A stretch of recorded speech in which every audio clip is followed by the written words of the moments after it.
Good morning, I'm Savannah Sellers. And I'm Joe Fryer. Right now on Morning News Now, experience of a lifetime. Billionaire entrepreneur Sir Richard Branson making history over the weekend with an edge of space journey that ushers in a whole new era of travel. We'll bring you along for the ride.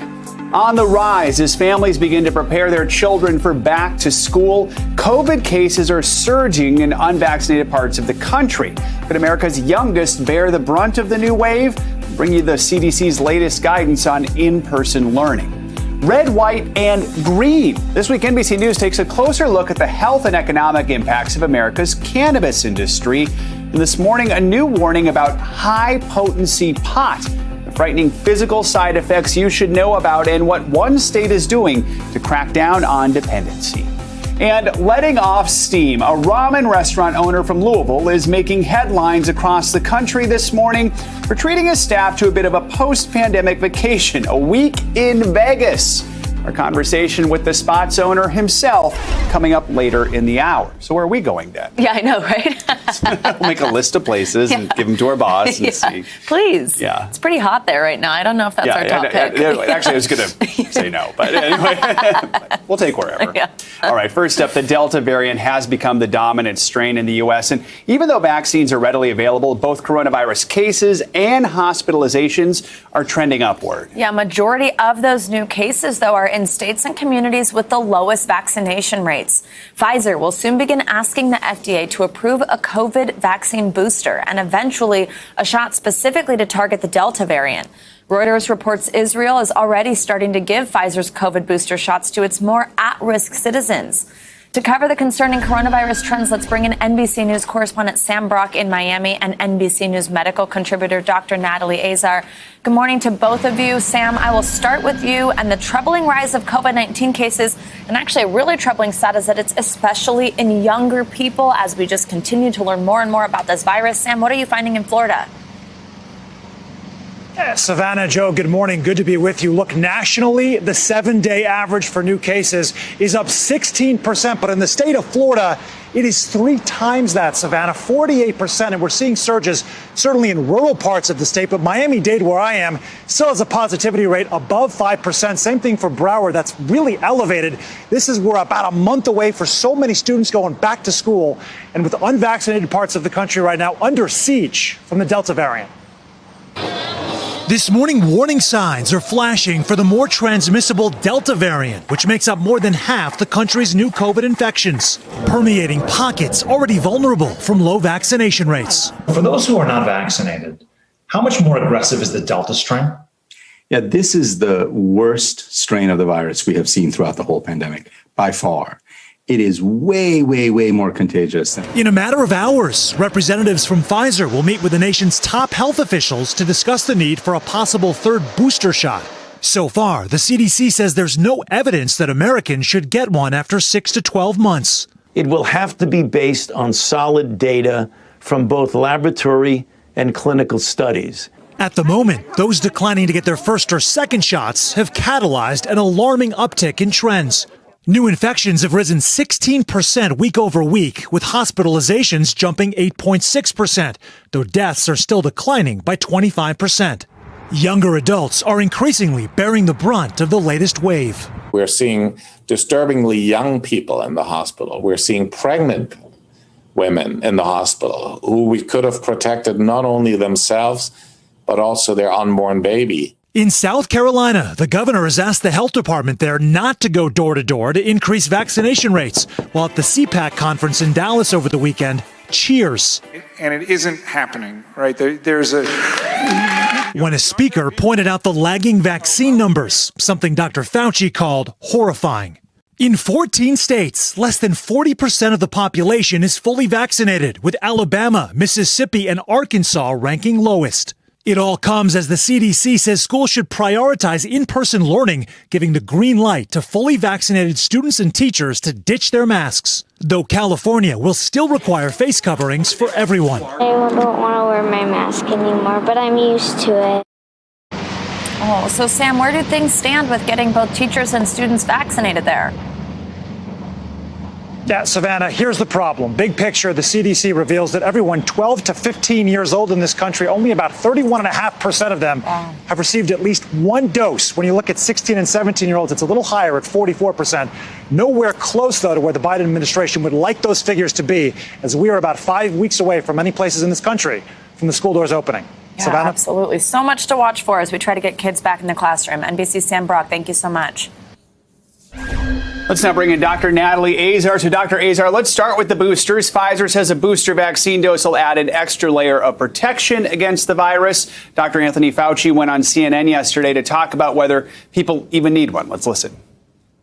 What the CDC and the FDA was saying, Jake, is that right now, given the data and the information we have, we do not need to give people a third shot, a boost, superimposed upon the 2 doses you get with the mRNA and the 1 dose you get with J&J. No, there's a lot of work going on to examine this in real time to see if we might need a boost. But right now, given the data that the CDC and the FDA has, they don't feel that we need to tell people right now you need to be boosted. All right, so in the last year and a half, we've gotten very familiar with Dr. Fauci's thinking. Why is he pushing back against the booster, at least right now? And if we do need to have boosters, who might end up getting it first? Well, that's right, Joe. And, you know, Dr. Fauci's position has always been the same, and that is that the guidance will change if the science changes or the evidence to suggest, in this case, that your immunity is waning. And according to him and according to us in medicine and in science and in public health, the evidence that your immunity to vaccination has waned is just not there yet clinically. And there's a very important distinction, right? There are we check for decreasing or waning antibody levels in the blood, and we are seeing that. That's to be expected. And the Pfizer release last week stated, look, if we give a booster, the antibody titers go up 5 to 10-fold. But the issue is, does that actually translate into something clinically meaningful? We've spent the last number of days reporting on the increased cases of COVID in this country occurring in unvaccinated individuals. So it'll be very interesting to see what Pfizer has to say today. In terms of who needs to get a booster, well, certainly older individuals and people who are immunocompromised are going to be at the front of the line for boosters, not if you are generally healthy, the general population who is younger and doesn't have medical conditions that can dampen the immune response to vaccination, Joe. Dr. Azar, let's talk about masks. The coronavirus, we know, thrives in the fall and the winter. Some health experts have warned that means Americans will need to mask again indoors when the weather cools down. I mean, what does that mean for vaccinated Americans? You know, I think that everybody needs to be very, very flexible in their thinking about what's going to happen to them. I think we are definitely going to see regionally this reinstitution of mask mandates and even some distancing and decreasing capacity. I think we're going to see that very, very urgently in the fall in the areas in the country that are unvaccinated. But, you know, I like many of us in the Northeast, in the tri-state area, we have very high vaccination rates, and we're enjoying a bit of a normal summer, and I'm enjoying every day as that is, but I am fully prepared for those conditions to change in the fall when the weather gets cooler and we go inside. And if we do start to see, infection rates increasing, we all need to be prepared to put that mask back on inside. All right. Dr. Azar, thank you so much. Appreciate your expertise as always. All right, now let's get a check on that dangerous heat in the West and the rest of your Morning News Now weather. Yeah, Bill Cairns is back with us. Hey, Bill, good morning.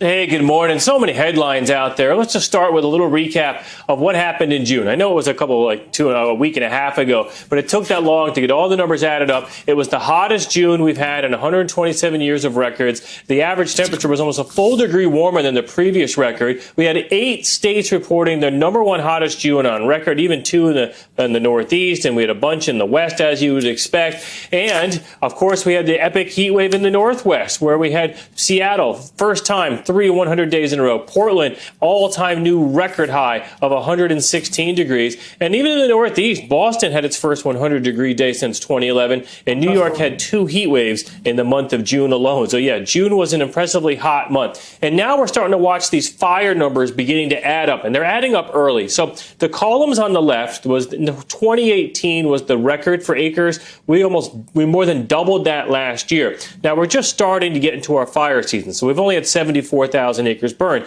But what people are pointing out is that this is also the fastest start that we've ever had on record, and it's more the acres right now burned than last year where we had the record. So they don't like that alarming sign that's already off to a bad start to the season.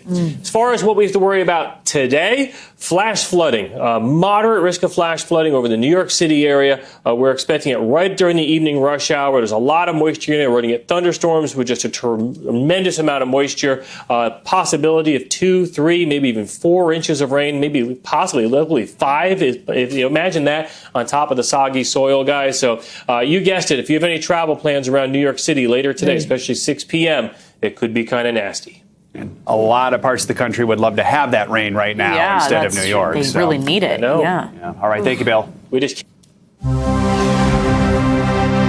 Now to that historic space flight with billionaire Sir Richard Branson on board. His company Virgin Galactic launched him and 5 other crew members from a New Mexico desert to the edge of space. NBC News correspondent Tom Costello has, of course, been following this so-called battle of the space billionaires. He joins us now from New Mexico with more. Hi, Tom. Good morning.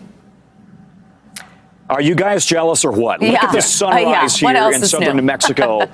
Absolutely spectacular. And a spectacular day yesterday. Richard Branson, now the first name in this new chapter of civilian space travel going forward. He and his compatriots there on that Virgin Galactic ship skyrocketing to 53 miles up. That is what NASA calls the edge of space.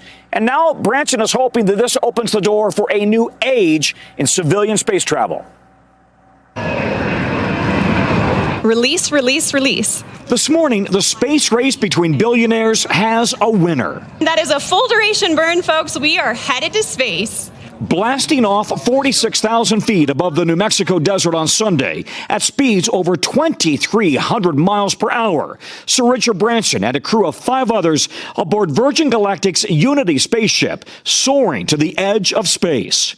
Welcome to Space, Unity 22. The journey 17 years in the making and a lifelong dream for Branson. I was once a child with a dream, looking up to the stars. Now I'm an adult in a spaceship.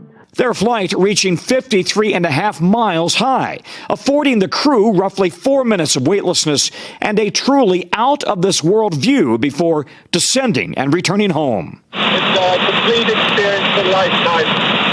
And now I'm looking down at a beautiful spaceport. More than an hour after takeoff. And there is full stop. A moment to rejoice. A perfect landing. Followed by triumphant celebration back on Earth. We spoke exclusively with Branson and his children, Holly and Sam. So, Richard, congratulations. How are you? I will come down with a bump soon. Did it live up to your expectations and your hopes? I've always dreamt about what it would be like to be in space looking back at this incredible Earth. It's impossible to describe just how magnificent it is. The entrepreneur adding a new title to his resume, civilian astronaut, and he has the hardware to prove it. Show us the wings. You worked hard for these. I'm afraid nobody will ever be able to take them away from us. Once you're an astronaut, you're always an astronaut. His excitement uncontainable. I got to show it off. For Branson's family, it was nerves that were sky high. I don't think I would be a loving son if I wasn't worried. I knew fundamentally they were going to come back, but it's quite hard when your dad's going to do something so pioneering that no one else has really done. I only did it to see whether she loved me. Virgin Galactic's first full passenger test flight comes just 9 days before Jeff Bezos is expected to climb inside his Blue Origin rocket. The Amazon founder congratulating his competitors, adding, "Can't wait to join the club." I hope that he has an extraordinary experience as we do. Things are looking great. Now a new goal, cutting down that $250,000 price tag for a ride. Doing so could make space tourism a possibility for the masses and allow everyone to see the world from this new perspective. To the next generation of dreamers, if we can do this, just imagine what you can do. Hey! Come on out, Richard. Yeah, just a great day all the way around under very hot New Mexico sun, about 110 degrees yesterday. Guys, by the way, that $250,000 price tag, you know, he wants it to come down eventually. If you can't afford it now, he announced they're starting a sweepstakes with an online fundraising company called Amaze, a sweepstakes for 2 tickets. They will take you and your best buddy to the edge of space, and Branson first will give you a tour on the ground at the spaceport. So really a phenomenal opportunity for somebody who's eager to give it a shot as soon as next year. Back to you guys. Wow. Very cool. And I can't afford it now, Yeah. so that would be sure. good to know. So Tom, you mentioned Jeff Bezos. He's still planning for his own, I think, next week. What do we know about the timeline? Yeah, July 20th is the timeline. Interesting, did you note he said, I can't wait to join the club? Juxtapose that against the comment he made, or his company made on Friday, casting doubt into whether Branson and his passengers were really going to space, suggesting they weren't going high enough. So now Bezos seems to be saying, okay, I concede, you won, you did go to space. So July 20th, the FAA still has to approve that flight. We think that could happen this week. Yeah, right. That's quite different. I was thinking that too, because they were like, oh, does it really count? It's just the edge. Yeah. All right. Thank you, Tom. And now coming up, the FBI and Department of Homeland Security are now on the ground in Haiti. Yeah, we'll bring you the latest from a country mired in political crisis next.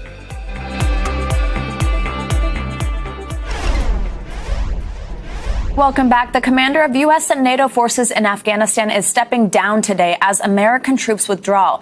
It comes as the Taliban continues to make rapid gains across the country, with growing concerns that it could once again become a hotspot for terrorists. NBC News chief foreign correspondent Richard Engel joins us now from Kabul. Richard, good morning. Good morning. This is yet another milestone in the withdrawal of American troops here. The commanding general, General Scott Miller, is ending a very long tour of duty. He's expected to retire after this. He's handing over command. But there are questions about what the U.S. is leaving behind. The Taliban are making advances. They're advancing toward Kabul. And will this country once again become a safe haven for international terrorists? As the U.S. military winds down operations, the top American general handing over this morning to a new leader with a far more hands-off mission. The Taliban are closing in on Kabul. As U.S.-trained Afghan military forces put up half-hearted resistance or surrender outright. So is the United States heading right back to where it started?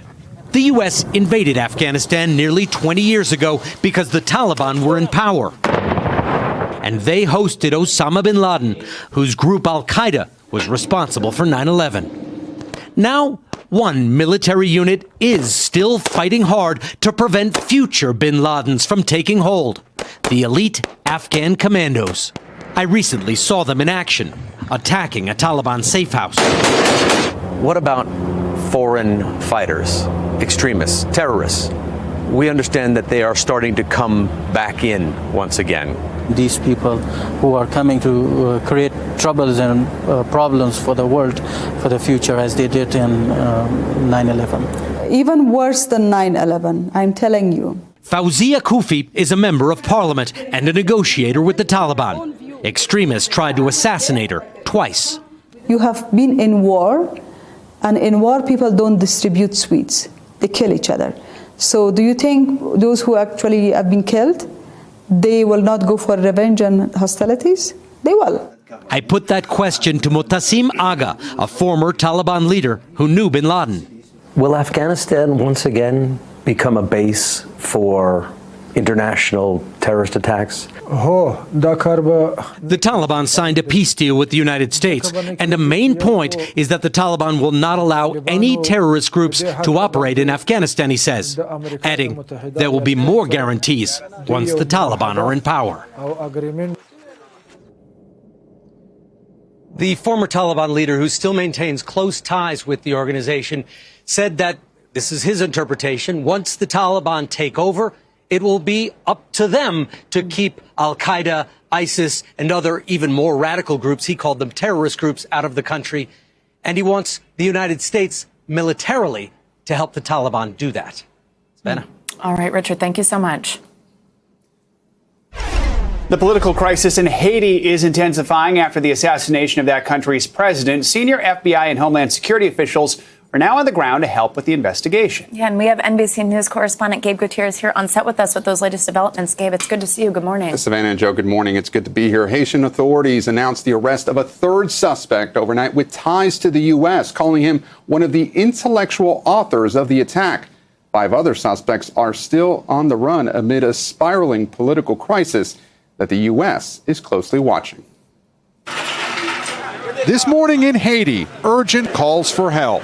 There's been escalating unrest in the wake of President Jovenel Moise's assassination. Officials in the interim government pleading with the U.S. to send troops. The White House says there are no plans to send in the American military, but now senior FBI and Homeland Security officials are on the ground assisting with the investigation.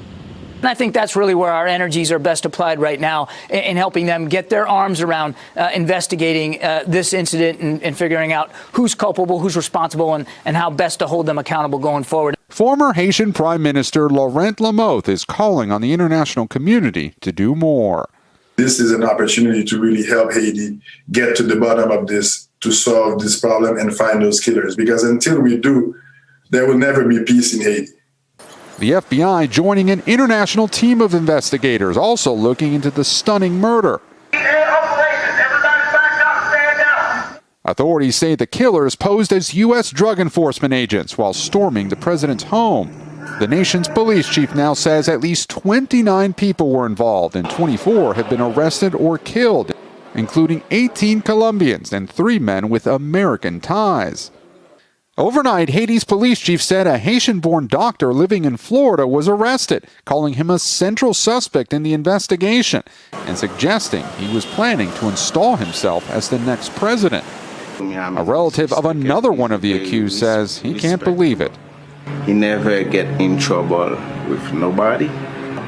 He's a good guy. He's a good boy. Haiti's first lady is now in a Miami hospital recovering from several gunshot wounds. Her voice believed to be on an audio recording posted to her official Twitter account this weekend, saying she's very much alive, thanks to God. Haiti is under threat on multiple fronts, the political crisis, but also it's the only country in the Western Hemisphere that hasn't begun its COVID vaccine rollout yet.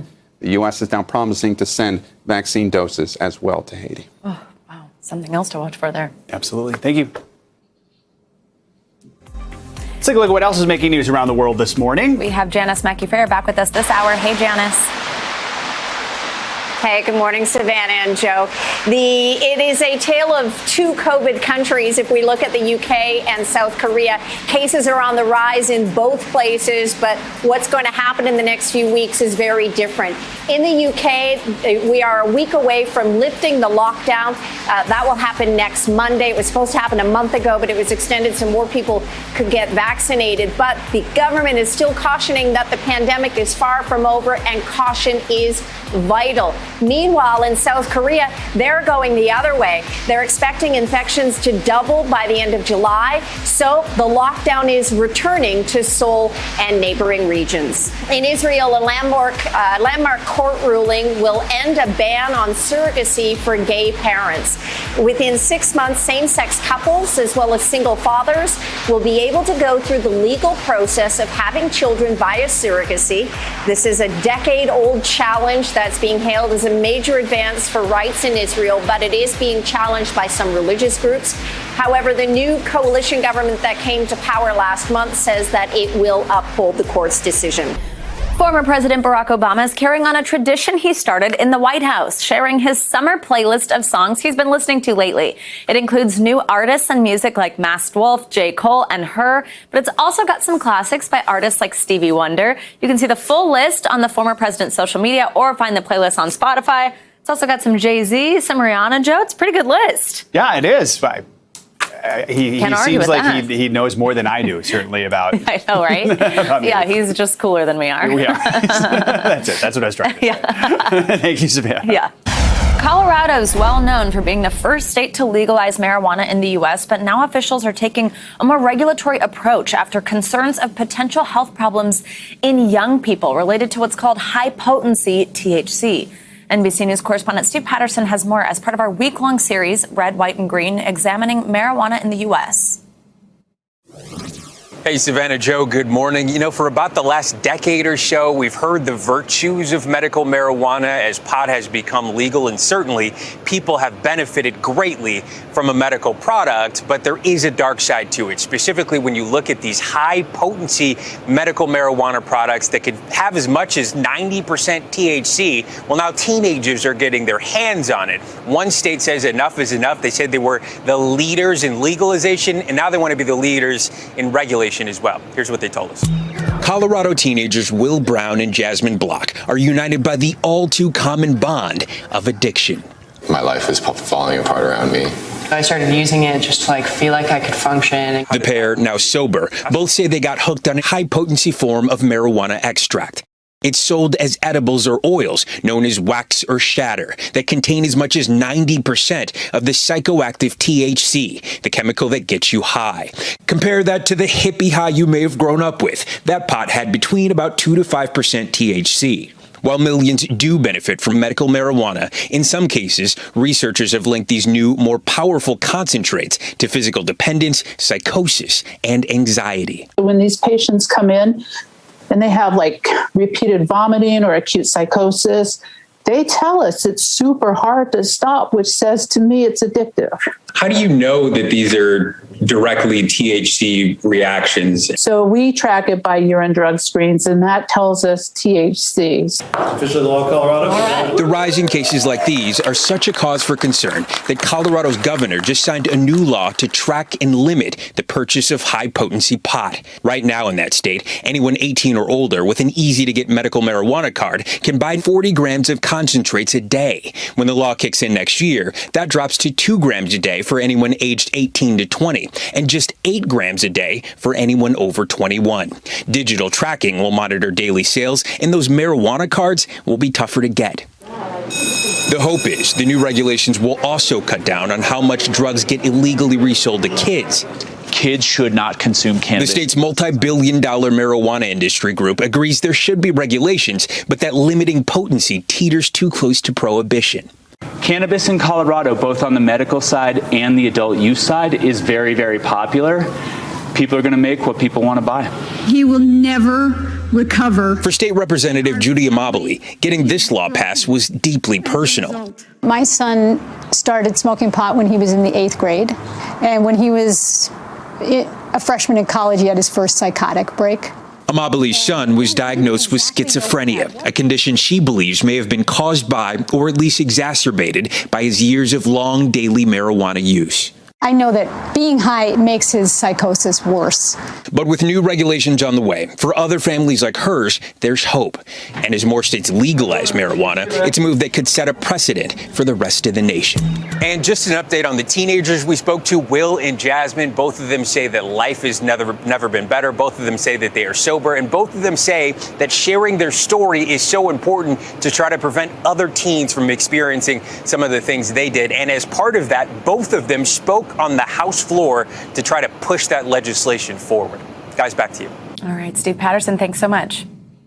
Now that we are well into summer, people are hitting the beach in droves. As more people enter the water, we know the possibility of shark encounters goes up. Yeah, and one thing we didn't know until now, and I'd never really thought about till now, but now I can't wait to hear the answer, is where are those sharks giving birth? NBC's Carrie Sanders has been looking into that, and he joins us now from Fort Lauderdale Beach, Florida. Hi, Carrie. Good morning. Good morning, guys. Look, it's one of the biggest mysteries in shark science. Where do the top predators out in the ocean give birth? Well, this morning we have an answer, but it's how they got to the answer that's perhaps as interesting as what the answer is. So, before we tell you where, let's consider how they figured this all out. The ocean's most feared predators, sharks. responsible for 19 attacks on humans just this year. While fin tags reveal where sharks travel, there's one question that has vexed marine biologists. Well, the ultimate goal, the holy grail of sort of shark science is really understanding where moms are giving birth. Dr. James Silikowski wanted to answer that, and he chose to study one of the ocean's most aggressive sharks, the tiger shark. Like all science, he told me it begins with a hypothesis. There could be a hotspot where tiger sharks are going, and then the babies are sort of dispersing from that. So finding out where this is could not only help save humans, but also sharks as well. Save us humans because we might end up swimming where the sharks are? Where these big moms are coming in, right. Scientists from Discovery Shark Week went in search of pregnant sharks. Rather than hook and drag a shark to the surface in hopes it might be pregnant, these scientists documented a first: in-water ultrasounds on tiger sharks. Remember, sharks are not tame. It's terrifying. It was absolutely terrifying. And tiger sharks are known to attack humans. Tiger sharks are one of the top 3, man-eaters. And so it's really scary getting in the water when you think that in the back of your mind. After finding a pregnant tiger and even seeing the teeth of the unborn pups. An in-water trick worthy of the world's most accomplished obstetrician, inserting the transmitter into one of the shark's 2 uteruses. Again, Discovery's Shark Week cameras captured that never-before-achieved procedure. Like, it was a struggle from the very beginning, and it all came down to, the need to really push the science to the next level. The chaotic moments of science in action, made safer by accomplished shark handler Jamin Martinelli. Were you ever scared down there? I was never scared. If you're gonna do something, do it now! I can't believe you put your hands on the snout and redirected a 12-foot tiger shark. It's not that hard to do, but once you do it, you realize that kind of putting your hand there, it just calms them as long as you're calm. Once the transmitter was inserted, the teams waited and waited and waited. Does that device that looks like an egg in any way hurt the mother shark or the babies? That's the beauty of all this. There's nothing on it. It's not sharp, so it just sits there like this little object that mom's carrying around with her, and she doesn't even know it. 4 months of waiting, and then the transmitter pinged. It worked, just as they hoped. Dr. Silikowski showed us how it worked at Odyssey Aquarium in Arizona. This tag is inside the uterus. It sits in there with the mom's pups until she's ready to give birth. And when she gives birth, the pups come out, and this tag, when it comes out, gives us the exact location of where she gave birth. The tiger shark nursery grounds that until now was unknown, discovered. The mystery finally solved. So, Carrie, what's the answer? Where did the tiger shark give birth? I feel like we need a drum roll, please. Yeah. Sharks travel thousands of miles, so I'm in Fort Lauderdale. But really, when you consider it's not that far from here, it's off of South Carolina at Folly Beach, about 15 miles off the coast. So this all happens in the spring. So during the Discovery Shark Week episode called Mother Sharker, the experts sort of explain that you might want to give the tiger sharks a little of their space in spring if you happen to be going to the beach there. And, of course, always follow the advice of lifeguards. But truly, the mystery is at least solved for the tiger shark. And that, of course, is just step one on what they're trying to figure out about the shark species in general. Yeah, and to the rest of us, don't try to give a tiger shark an ultrasound. Yeah, seriously. Yeah. But, Carrie, you're right. I mean, how cool is that? The whole process is just as fascinating as learning the answer, maybe even more so. Yeah. That celebration when they found a pregnant shark. I was also struck.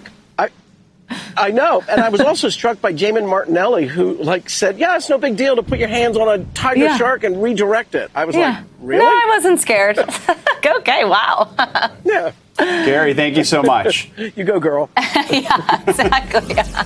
All right, coming up, the ugly truths about Facebook and its rise to social media powerhouse. All inside the pages of an explosive new book. We're going to dive in next.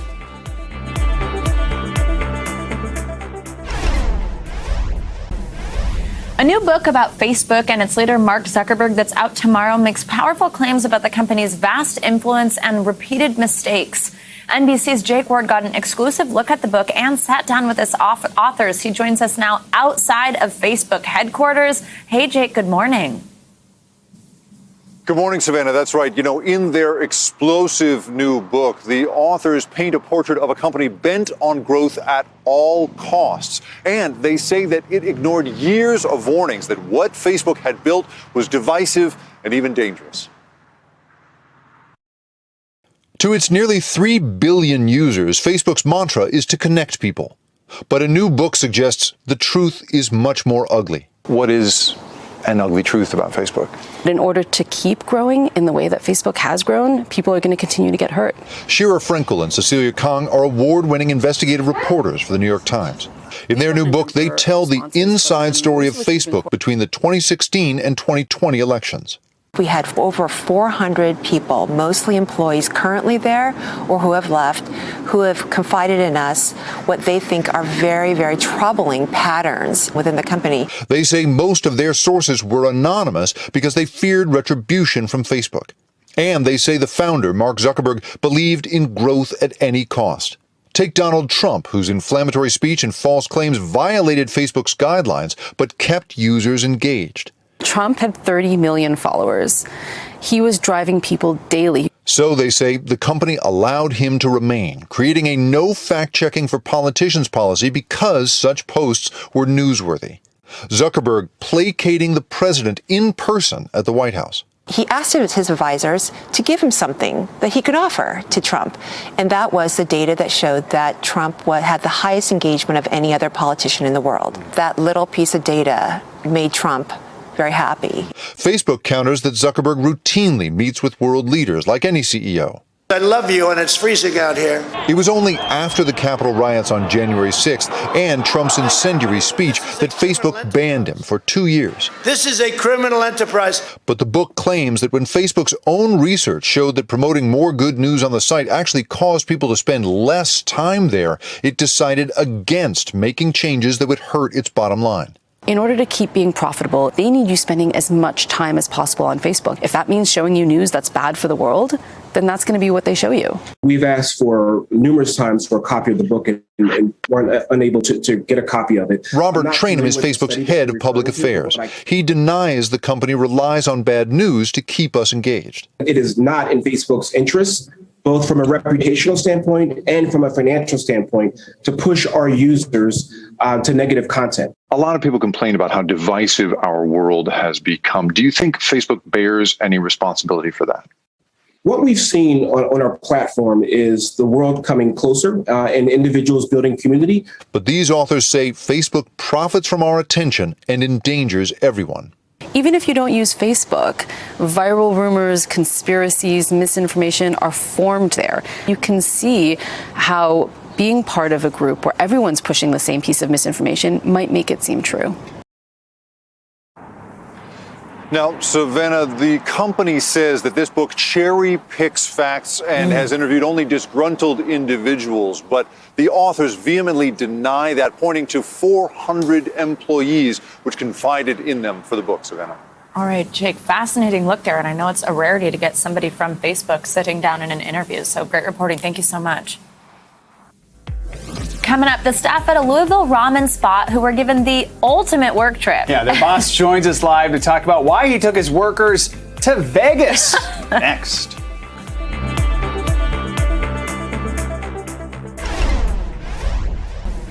A popular ramen restaurant in Louisville, Kentucky is back to regular business hours today after its owner shut it down for several days last week. But the reason for the closure wasn't a labor shortage or a lack of business, but for a well-deserved vacation to Las Vegas with his employees. The boss of that ramen house is Jonathan Hamm, and he's with us now. Jonathan, good morning. We love this story, and I know they say what happens in Vegas stays in Vegas, but we just first have to ask, you got to tell us a little bit, how was the trip? Did your employees enjoy it? Was it that break they needed? Oh, yeah. It was a trip of a lifetime. Thank you. Oh, good. Well, what'd you do while you were there? And tell us why this was so important for you to do. While we were there, we ate some amazing food. We gambled a bit. Some of us golfed. And I think the highlight was we saw the Joe Rogan and Dave Chappelle show. I think that was amazing. So, and I think it's important to do this because, one, it shows appreciation to the team, and it allows them to create bonds together and have fun together. Because every day they're stressing out in the kitchen, sometimes they get in arguments, but at the end of the day, we're all a team. So, yeah. Yeah, and I know that you mentioned you're a team. Many of your employees have actually been a team because they've been with you since you opened the ramen house back in 2019. And of course, many of them kept working through the pandemic. I mean, how critical have they been to your business's success? And what's your message to them as they head back into work today? What do you want your employees to know? I would like for them to know that they mean everything to the business. Without them, we would not be where we are today. And I try to show them appreciation as much as I can because I feel like they know. Without them, I wouldn't be here. So, To the other business owners that might be watching this right now, what's your message to them? Take care of your people. That's really it. Yeah. And that you definitely did that with the trip to Vegas. Exactly. You've been reporting on how hot it is there, but it looks like you guys were able to enjoy yourself still. Yeah, it was really bad while we were there, but it was fun. So, yeah. Good. They have lots of air conditioning there, too. Yeah, and lots of indoor activities. Jonathan Hamm, thank you so much. We appreciate spending time with us, but also what you did for your employees. Yeah, it's so neat. Thank you. Thanks for having me on. All right. Bye-bye. Bye. And that does it for this hour of Morning News Now. But the news continues right now.